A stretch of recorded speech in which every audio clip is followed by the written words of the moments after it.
Welcome, viewer. England. We're still here and still have ground to cover. A nation famed for its tea, its stiff upper lip, and a peculiar habit of turning perfectly good villages into ghost towns.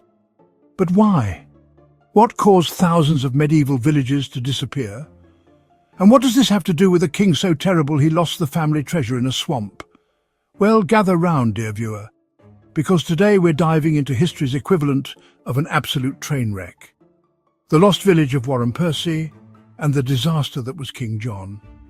Once upon a time, in the middle of nowhere, also known as Yorkshire, there was a lovely little village called Wharram Percy. It had everything a medieval peasant could dream of. A church, a manor house, and a green where you could either let your sheep graze or, watch a bit of cockfighting. Simpler times. But today, it's just bumps in the ground and a few sad little ruins. You see, Wharram Percy is just one of over 3,000 villages in England that vanished faster than your dignity after a works night out. Why? Oh, the usual medieval mishaps. Famine, disease, the occasional bloodthirsty landlord who decided, you know what's better than peasants? Sheep. Yeah, many villagers were literally evicted by rich landowners who needed more pasture.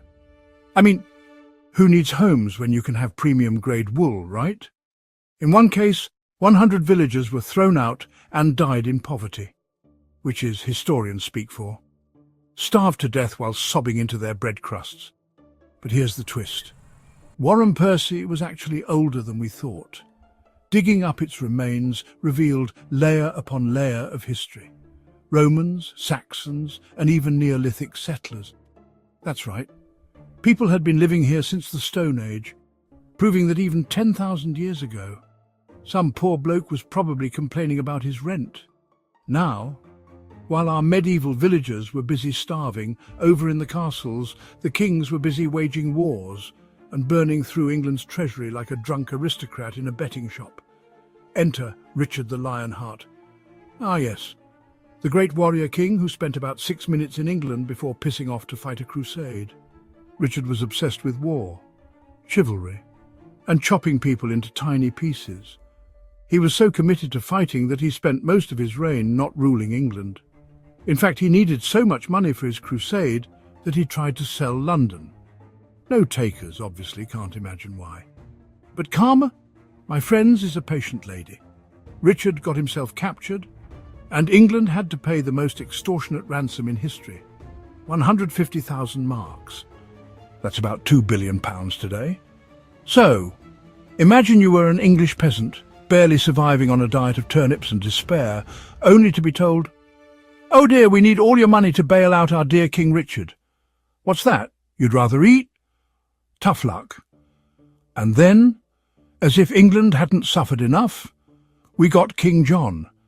If Richard was a war-crazed absentee landlord, John was an incompetent, greedy, backstabbing little weasel.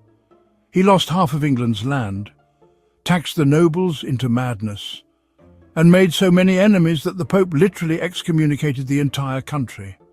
The man turned England into a medieval episode of the Jerry Springer Show. And, just when you thought it couldn't get worse, John murdered his nephew, Arthur, in what might be the most medieval crime ever.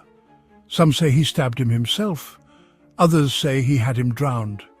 Either way, medieval people weren't exactly known for their subtlety.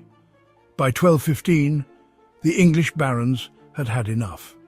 They gathered together and essentially told John, "Look, mate, either you stop treating England like your personal piggy bank, or we'll make you disappear faster than Wharram Percy." Thus the Magna Carta was born, the very document that put the first legal limits on royal power.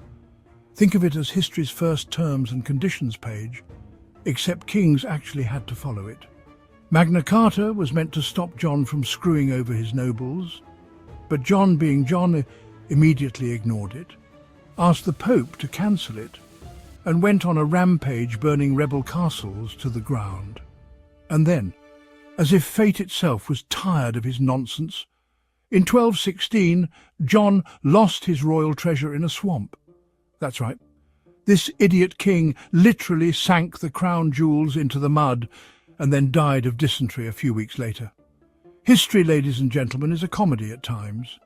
John was buried in Worcester Cathedral, his legacy being a lifetime of failure and the single greatest contribution to democracy by accident, because the Magna Carta went on to influence everything from British law to the US Constitution, and all because a group of barons got tired of John's medieval tax scams. So, what have we learned today? History is a bloody mess, and people in power always overreach. And if you're a king, maybe don't lose your country's treasure in quicksand. Until next time, my dear viewers, stay cynical, stay skeptical, and remember, history is yesterday's bad decisions written down. Follow for more history drenched in sarcasm and dread.